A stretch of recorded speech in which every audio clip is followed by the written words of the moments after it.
Show 'em how you get up in your bag. Show 'em that swag. What you see is what you get. When I look in the mirror, I'm looking like a man. Like we playing tag bad, I'm the top pick. Show 'em what you're working with. Break the circuit, be a hit. Go ahead and make them sit.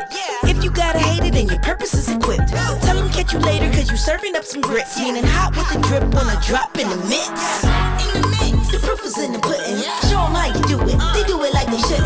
You don't need to brag, cause your competition couldn't. You don't need to boast, cause the proof is in the pudding. Show 'em that swag. Show 'em that swag. Show 'em that swag. Show 'em that swag. Show 'em what you got. Show 'em how you get up in your bag. Show 'em that swag. Fantastic. Hey, Reagan. Howdy, Angela. How are you? We are having the best time here on a Tuesday. It is fantastic to see your face. I'm really excited to do this with you today. We're going to be talking stress-free picture days. It's a good little lineup here. Angela's got some fantastic information for everybody, but we'll give everybody some time to hop in here and get the notifications that we're live. Absolutely. I see some Ohio folks in there. Hey, from Richard from Ohio, TJ from Ohio. I'm here in Columbus, so welcome. It seems like whenever we do anything photography related, Ohio is always very well represented. So it's good to see our fellow Buckeyes out there. I'm in Charleston, South Carolina, which I think like maybe half the population of is from Ohio, so that kind of counts. Sure. I mean, you guys got shrimp and grits. Yeah. And we'll all be in Tampa this winter come December. You're going to come to Creates, right? I will definitely be at Creates. I'm actually on the list of speakers, so I can't wait to share some stuff in person with all of the folks that are going to be there, as well as our yacht party. I just can't imagine. That's just going to be so exciting and as much fun as you could possibly imagine. If there are two words to sum up Photo Day Creates, it's probably yacht tacos. I mean, learning and education. That's what I meant. Yes, learning and education, and also tacos, and also yacht party. I love it. Well, if you haven't heard of Photo Day Creates or want to check it out, I dropped the link at the top of this chat. There is a ton of information there. You can use code ReaganC checkout for 10% off. Just to plug that in there, get involved. If you have questions or want to know more, send a message to the bubble. Absolutely. But, we got a good chunk of attendance here, so I think we can go ahead and get started. Angela, the floor is yours. Fantastic. So everyone, thanks for hopping on today and joining us. I'm excited to be here with Photo Day and talk about running a stress-free picture day. Now, why does that matter? Well, before we jump into that, I want to talk about the title of this. It says the systems that top studios use. And what we really mean here, it's not systems as software or tools or anything like that. When we think systems, we're thinking about like methods and strategies and the overall way that you approach things, from backup plans to the way that you pack out for your project.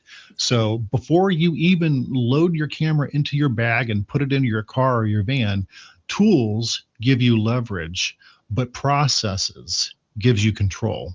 So today what we're doing is we're focusing on the exact operational methods that studios use to eliminate chaos. So advance the slide, Reagan, if you could. Pardon me. So think about this. What causes stress on picture day? To understand why the systems matter, we have to look at what actually causes stress. And it usually comes down to these 4 friction points. Just yesterday, I lived 2 of them. And this is exactly as real as it gets. I was setting up starting at noon. I was supposed to start shooting by 1:30. I gave myself plenty of time to set up. It was a fairly complex setup. Guess what?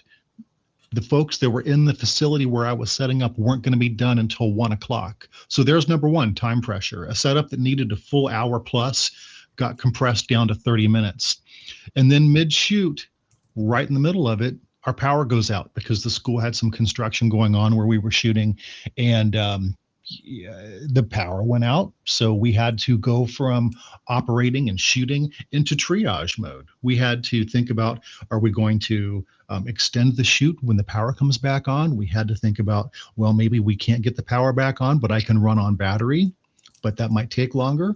Or we would prioritize and cut the scope of what we were doing. So even just yesterday, these things landed. And so what we're going to repeat on a few times today is that a lot of the things that cause stress on picture day comes from learning things or being surprised by things that hit you for the first time on picture day. Now, also information gaps is a huge one, and staffing capacity is a huge one. We're going to get into those as well. But I was just mentioning that particular story there because they literally happened less than 24 hours ago. So I'm going to advance to the next slide. Go ahead. Boom, there we go. So as I was starting to say, the stress that you have on picture day, most of it comes from the unknowns. Think about things that you might be surprised by. How many subjects are coming? How much time do we have? How many staff or stations do we need? How do we track subjects and how do we get orders taken? What are the parent ordering processes if someone comes up and asks that question? And then if you're shooting outdoors, what is your plan for weather? So to flip that and take control of it, you say, okay, I need a team roster. I need a class list or at least a good count. I want to put together a detailed timeline. I want to put together the logistics plan, a facilities plan, and share that with my organization in advance so that they're signed on and locked into this stuff. And then once I know how many people and where I'm going to be, then that kind of informs me on what kind of timeline I can put together for the volume and throughput that I expect to achieve.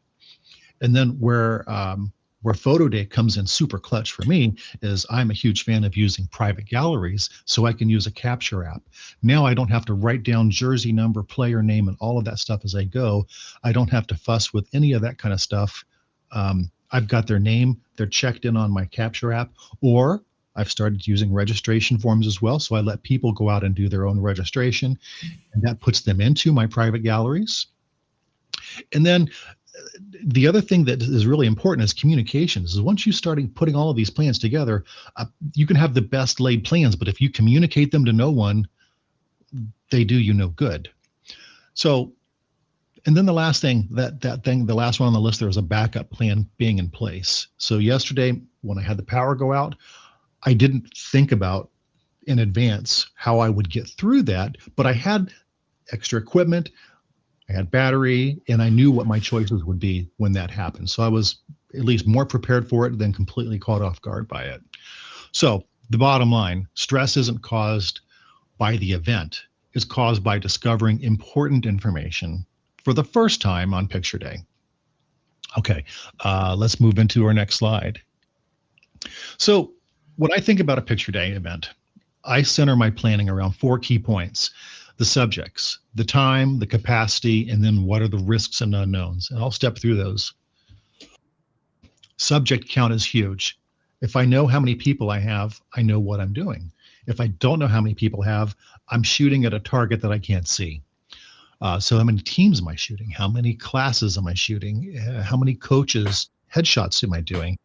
Do I have any special requests like sibling photos or special things like that that I need to include? And then what's my facility access window, which I thought yesterday's example I thought we had, but apparently we had a little surprise there. So we have a facility access window, arrival time, and then how fast do you move through? If you've got a subject where it's, 4 different poses that you need to capture, that's a little bit different of a time per subject need than just pop in, get a headshot, and go. So there's different things that go into your calculation there. And if you know how many subjects you have and you know how much time you have, that can kind of tell you what your capacity needs to account for. So do you need more stations or less stations? Do you need more photographers or less photographers? Have a greeter, have someone helping to check people in. I always like to have a runner or a helper there because you're sitting there, you're shooting, and something happens. You need to have someone go fetch something for you. Maybe someone needs to go relay a message to someone that maybe I'm ready for the next group. I'm running ahead of time so that they can bring people in. So that runner or helper is huge. And then risks. You've always heard, if you're in the business world, about doing a post-mortem, but really, I think of it in terms of a pre-mortem. What could happen? How can this go wrong? So what's up with your setup location? Are you indoors or are you outdoors? Do you have weather threatening? Do you, if you're planning to shoot outdoors and it's threatening storms, then you better have a backup plan. In some cases, you may not have a choice but to reschedule that if your only option is outdoors. How will you handle no-shows? So sometimes people don't get the message because they don't read emails. That never happens. Sometimes people have, something unexpected, and their travel issues cause people to be late, or an entire teams may get the wrong message about a time. So how will you handle that? How will you handle schedule changes when a coach or organizational contact comes up and says, hey, we need to flip this around? Are you able to handle that? And then the last thing is equipment failures. I'm an N+1 kind of person, and I'm going to detail this on a later slide. But if you've got one camera and you lose one camera, you have 0 cameras. Conversely, if you have 2 cameras and you lose one camera, you still have 1 camera. So think through with a little bit of redundancy and resiliency to your setup in mind. All right, let's go to the next slide. So I talked about subject count and why this matters.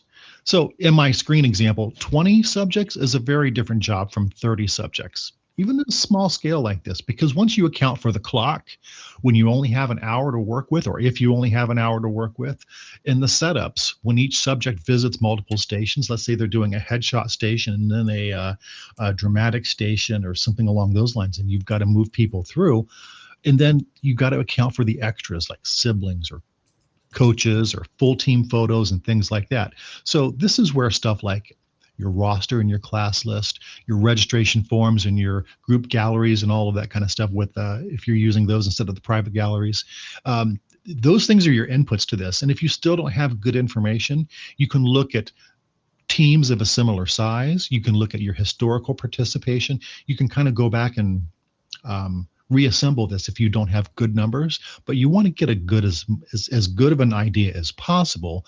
That way you know what you're working with. So once you know your subjects, next slide, you can start laying that out on a timeline. Now the timeline, let's say that you've given, like if you have an hour means different things. An hour, does that mean with or without time to get there early to set up?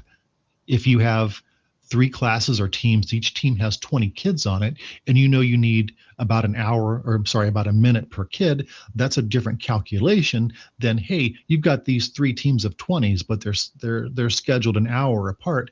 That's not gonna work. So you've got to rework that timeline there. And then the worst case is, instead of them being scheduled too loosely, what happens if you have someone who says, hey, the entire football team's all going to show up at 2:00 and they're all going to land in the room at the same time?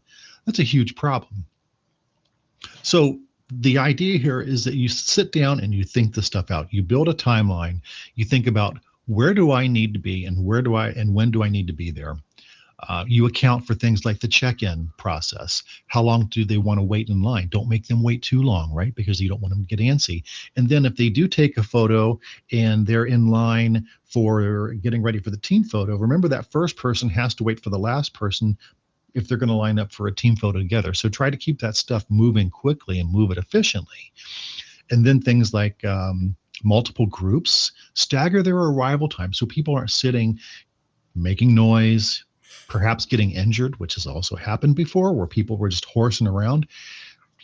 Nothing a coach likes more than to have someone get injured on picture day. That's just not good at all. So the biggest thing is also, when you get this stuff together, again, a well-laid plan that you communicate out does no one any good. So communicate this out and share it with your people, with your coaches.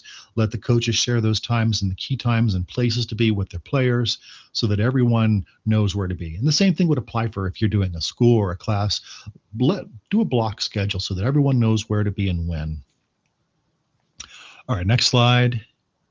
Capacity. So building a timeline, to do the timeline, you've got to know what the throughput is. How much does each person on that list contribute to the elapsed time of the event?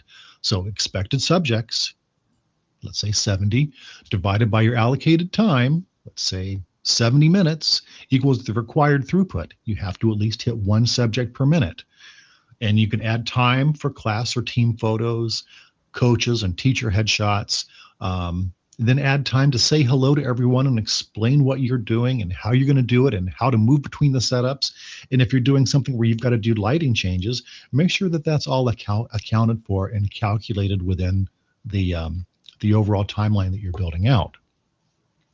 So what are the inputs that come into this? Down here in the bottom, if you're still not sure of what your capacity and your throughput is, go back and look at an old shoot. Find the number of images that you have and then count the images of each player or person, and then see how long did 10 players or 10 people take, and then you can say that kind of is my average pace. And then also look back at your previous shoots. Think about where bottlenecks occurred. Were people clumped around the check-in because there was only one person checking in 300 people? You could fix that by adding more check-in people. Give them another iPad, have them pull out their phone and log them into the Capture app. Do different things. So were they waiting? Were they lighting changes? What caused bottlenecks for you? So then you can account for that and maybe pre-plan that. If it's something where you've got to move lights and set things up a different way, maybe you build those lights and get them into place in that other position ahead of time so that you can eliminate that bottleneck and collapse that time a little bit. All right. It's our next slide. Risk management. This one's my favorite one because I really harp on this stuff. So the things that go wrong are predictable. Think about this. Outdoor weather changes your lighting from shot to shot. You already know this. Poor communication will drive absences and no-shows. It's a given. And if you have one camera, minus one failed camera equals 0 cameras. I've got a lens sitting on my shelf that is not a camera, but it's a lens. But I'm shooting along one day and it pops up an error message and that lens is now dead. So I reach into my bag and I pulled out another lens. It wasn't the exact same lens, but it was a lens that was close enough that let me keep working on. So have extra gear, have backup gear ready. So tools and inputs. If you're outdoors, have an indoor alternative ready if you can. So in my case, where I was at yesterday, we were shooting inside of an indoor batting facility. That was already good. But if I'd been shooting out on the stadium, on the turf, my alternative would have been to go under the stands because it's covered up.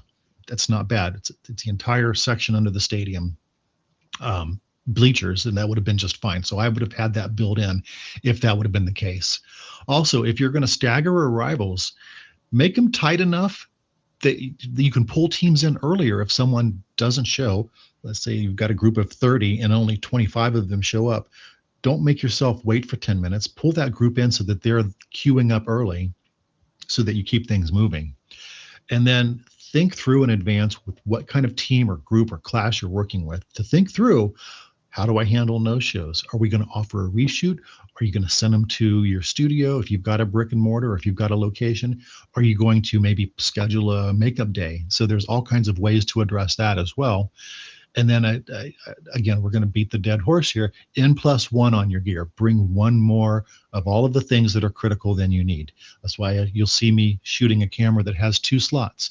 I've got 2 cards in there so that my image that I take the image, have 2 copies of that image from the time that I click the shutter. And then I've got an extra camera if that camera dies. I've got an extra strobe and an extra flash and an extra bulb if something dies. I've got an extra trigger if the trigger dies. So always have one more than you need. It's definitely better to have one more than you need than one less than you need. Brian said in the chat, 2 is 1, 1 is none. And I like that. That's 100% correct, Brian. What is 100% correct? Okay, so let's move on to the next one. Okay, so we'll do a little bit of an exercise here, and you guys can just think this through. If you have your knowns and your job constraints, it's like if you have 120 athletes and there's 10 teams, 12 on each team, they've given you 2 hours, and you know that you go about 1 minute per athlete, and you got about 5 minutes per team photo. Well, 120 athletes times 1 minute, 10 team photos times 5 minutes. Well, you're at 170 minutes. That's not going to fit in to your 2 hour time window, despite how easy it sounds.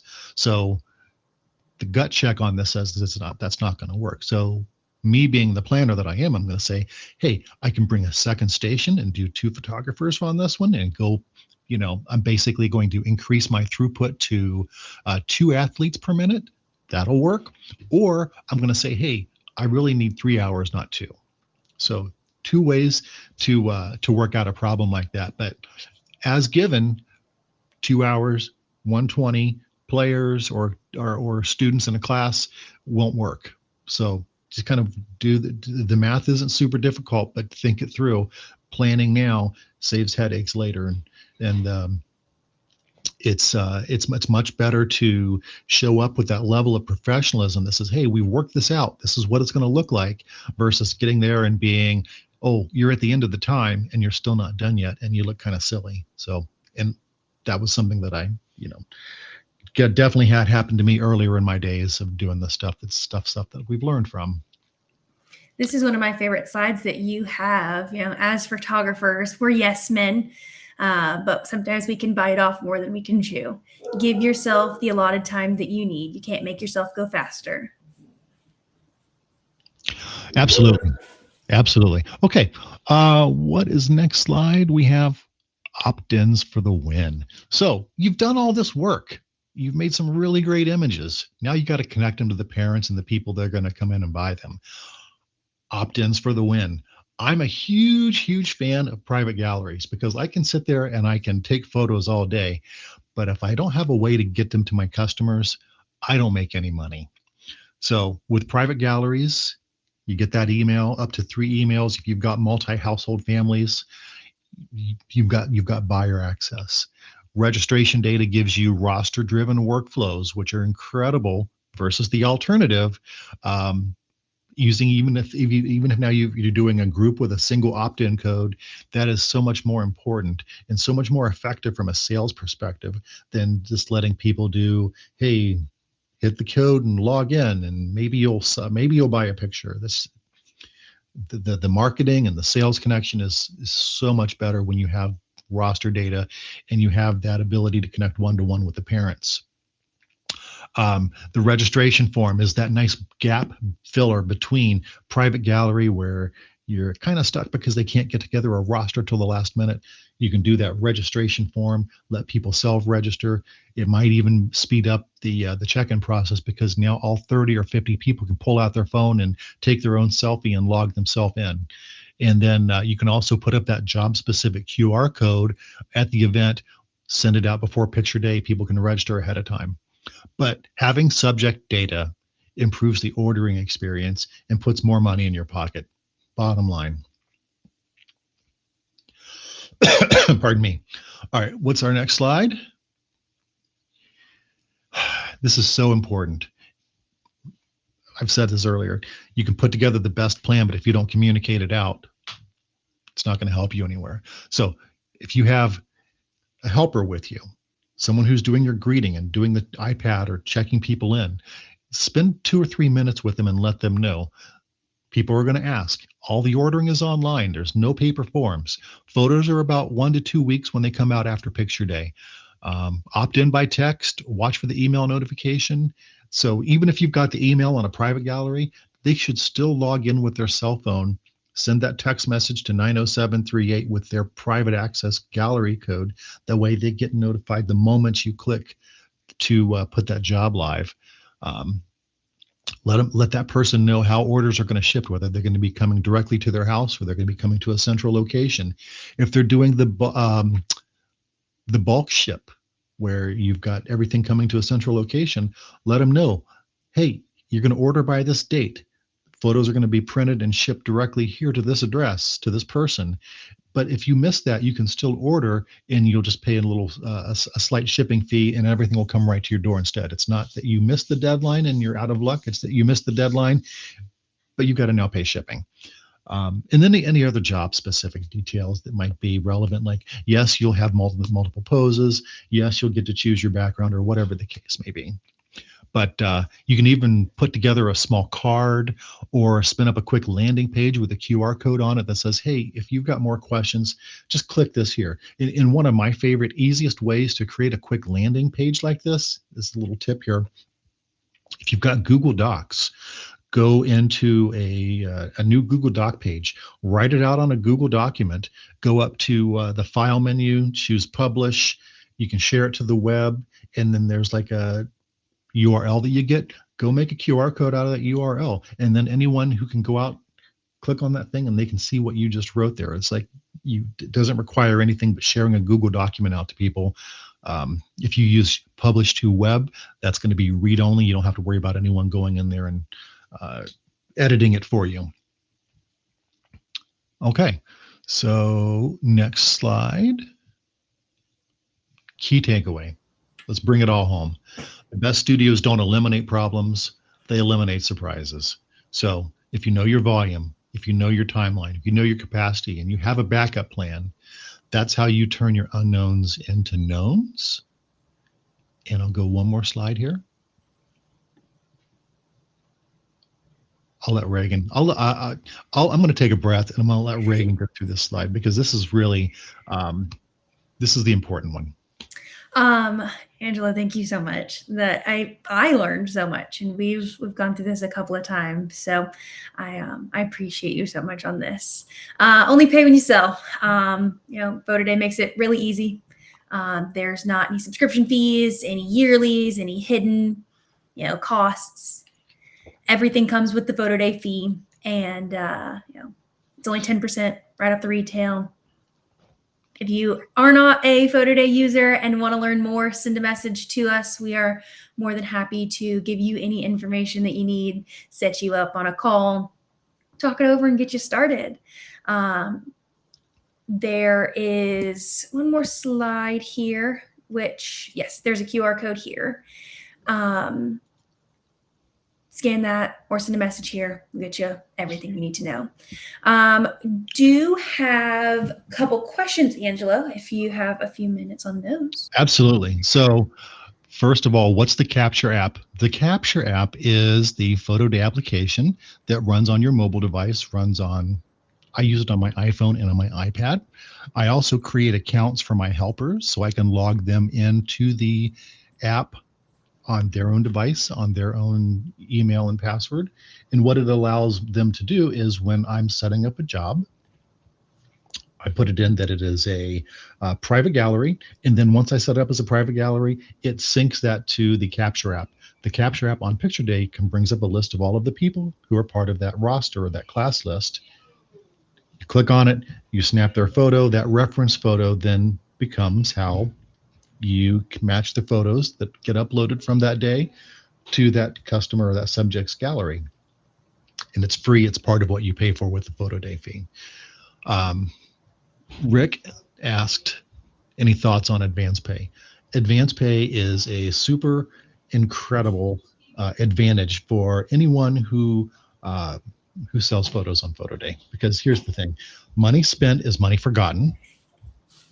And when you release your photos and the subject and their parents and their family comes in to view those photos, they've already got the link saying, hey, you come spend your advance pay credit.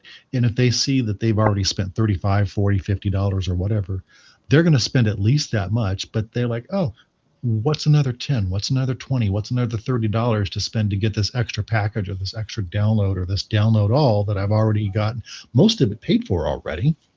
So, and I think, Reagan, if you probably have stats off of the top of your head, but I know that jobs that run with advance pay, the average order value is what, $30, $50, some percentage higher than jobs that don't? I know it's significant. I think it's super dependent on job type. I don't have those numbers off the top of my head, believe it or not.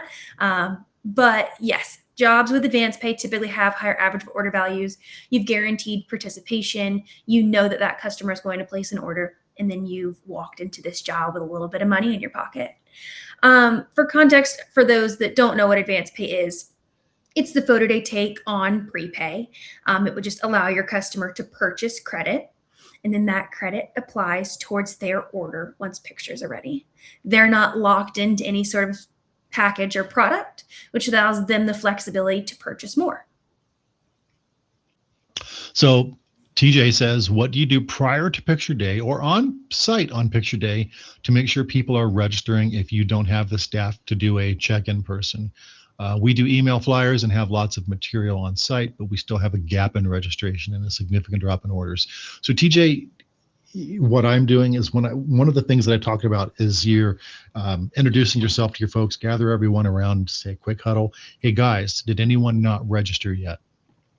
If you haven't, hit this QR code right now while we're getting everything started.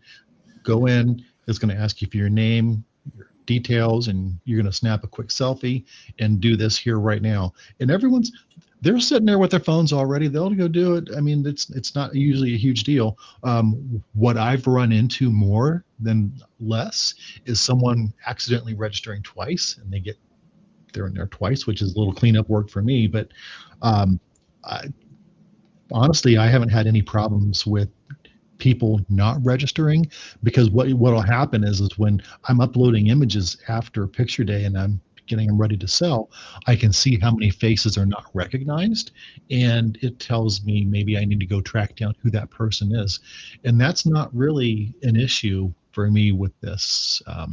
I know that there are some times where someone, like using Capture app, someone will skip the line. They won't see that they needed to check in with that person somehow or another, and then that's someone that it will show up as a unrecognized face. That'll happen sometimes.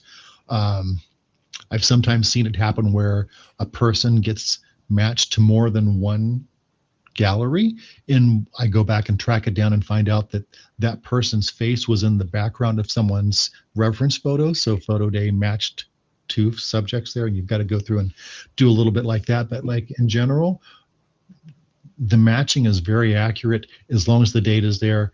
You can help make sure that the date is there by telling people to make sure that they hit the QR code and sign up, even if it's on site on the day of. I recommend utilizing too, underneath the gallery access tab of every job, at the bottom, there are now QR codes. In private galleries, you'll see one that will take you to pre-registration or gallery lookup. And then in group and public, you'll also see a QR code for the SMS, and that will pre-populate 90738, the access code to the gallery, and all they have to do is click send.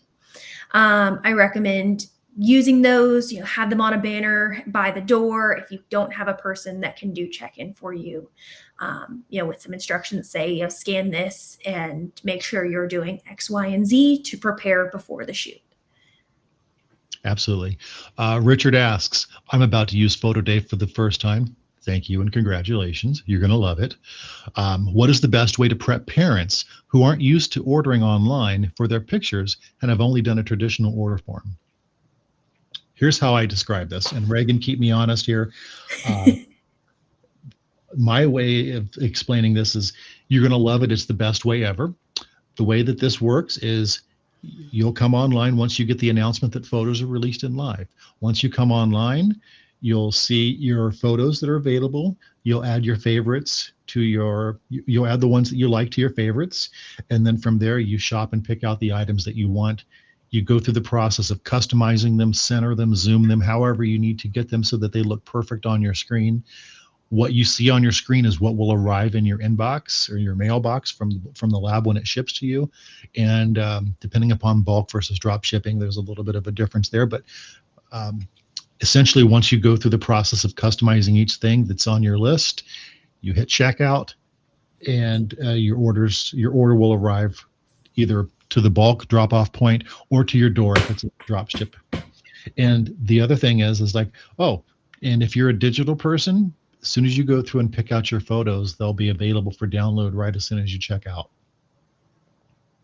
The other difference is like the traditional order form. Most likely you're not getting the choice between multiple poses. So like the case where, you pick, the traditional order form where you put the big X in the package A and you pay the money, you get surprised. Well, maybe that's not the best photo and the photographer only got that photo. Well, here you're going to be able to see the multiple poses, multiple photos, and pick the one that you like best.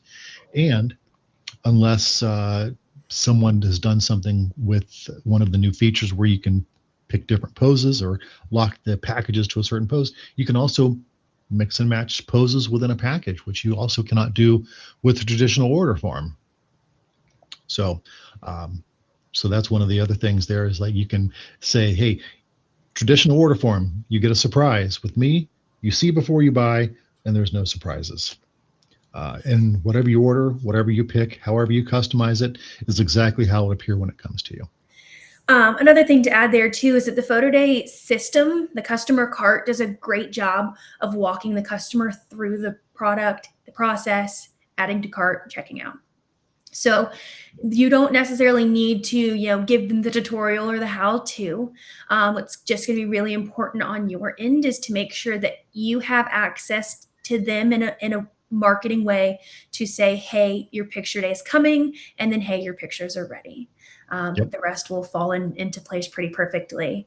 If you want to reach out to our bubble just to make sure that you are utilizing all the right tools and have everything set up, we're more than happy to look over that for you.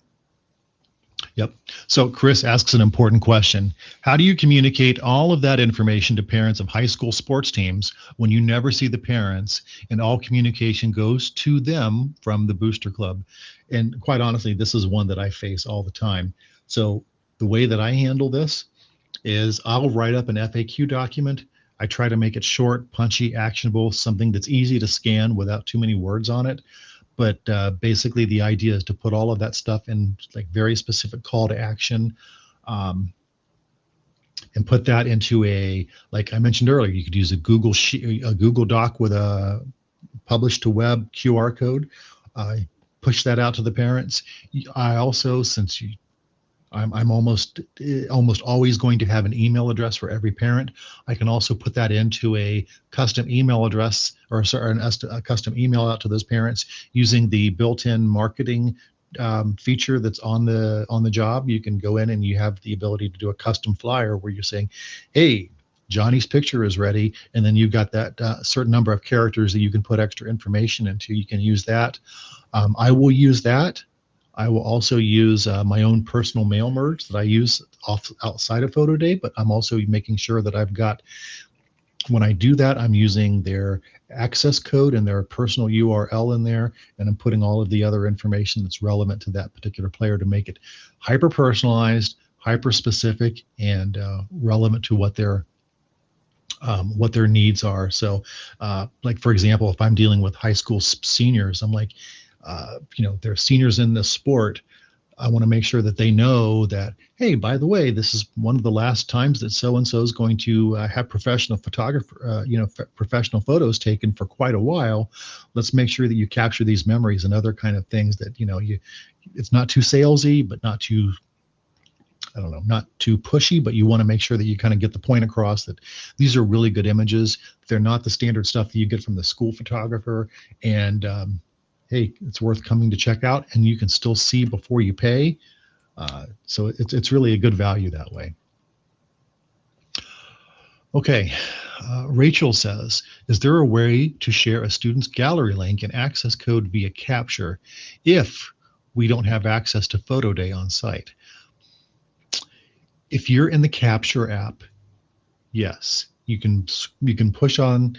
I forget the exact way you do. I think you just do a long press on it, or after you've checked them in, you'll see their data card come up. If you scroll down, you'll see their access code there. You can long press on it and copy it, and then maybe you can either read it off to them, they can write it down, or you can text it to them. Just open up a text message and send it to them that way. But yeah, you can say, hey, this is your gallery access code. It's P something something, and you can just take that code right here, text it to 90738, and you'll be notified and opted into all of the gallery communications. Typically, how many images are you giving them to select from in their gallery? I love this question because here's where this gets really fun. So if let's just take the one that I did yesterday. Yesterday was football and cheer. I took multiple poses of each, and I'm going to also put them onto multiple backgrounds of each. So they're going to get a couple things. They're going to get a standard gray background with a little bit of a gradient to it that looks like a background, but it's really a replaced background because, the the background in the setup is just meant for extraction. It's not really meant to be the background. So I'll give them a plain one. The reason I give them the plain one is because if they want to order a statuette, I don't want there to be text or graphics in it. I'll do one that's going to be the standard art template background of their, if they're doing like a senior banner or something like that, I'll give them a nice one of those backgrounds that'll be completed and finished for them. And then I might take like some plain white or some plain black or some other ones. And then I'll also do a black and white, and you can do the black and white actually right inside of Photo Day without having to do anything extra to it. You just go through and do the, it's under image post-processing. So I'll give them black and white. I'll give them a couple different options. So for each pose, there's going to be like 5 choices.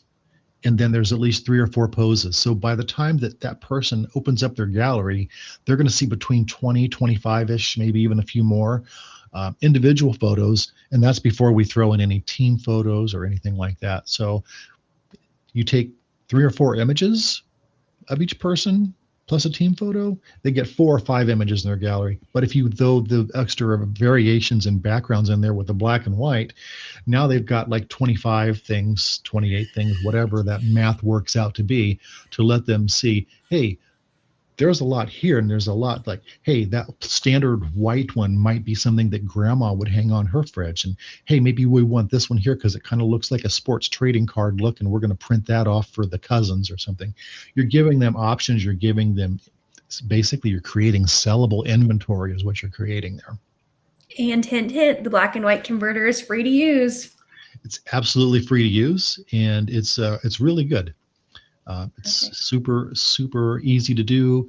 And like I say, even if you just did that, for your base images, you're doubling your inventory right there. And you know what I found is you get people who are the kind that are likely to order the black and white, are the people who appreciate photography and art even more because they have a greater appreciation of that sort of thing. Yeah. All right, that's the last of our Q&A. So I think that sums up a stress-free picture day. So for everyone that's still hanging out there, I'll just kind of wrap back around to it. The surprises come from, the stress comes from surprises and information that you learned the first time on picture day. So if you want to think about how to put yourself into the opposite position of not being quite as stressed out, the advanced planning, the thinking that stuff through, communicating it out. Oh, and I was going to add, like, if you think about why we want to avoid the stress, it makes your body work so much harder. It makes you miss things. It gives you tunnel vision. You go into survival mode. All of those are bad things. We don't want to be in that spot. So the more you can get ahead of that stuff, the better prepared you'll be to get through and be able to focus on what you need to focus on without getting too hung up in firefighting mode. It's just going to work out better for you. So it allows you to enjoy it more. 100% more. All right, Angelo, thank you so much for joining us today. Thank you for everybody for tuning in. If you want more information on Photo Day Creates, feel free to reach out to the bubble, or you can email me at reagan@photoday.io. I'd be happy to chat. Happy Tuesday and happy fall, you guys. Thanks, everyone. Appreciate it.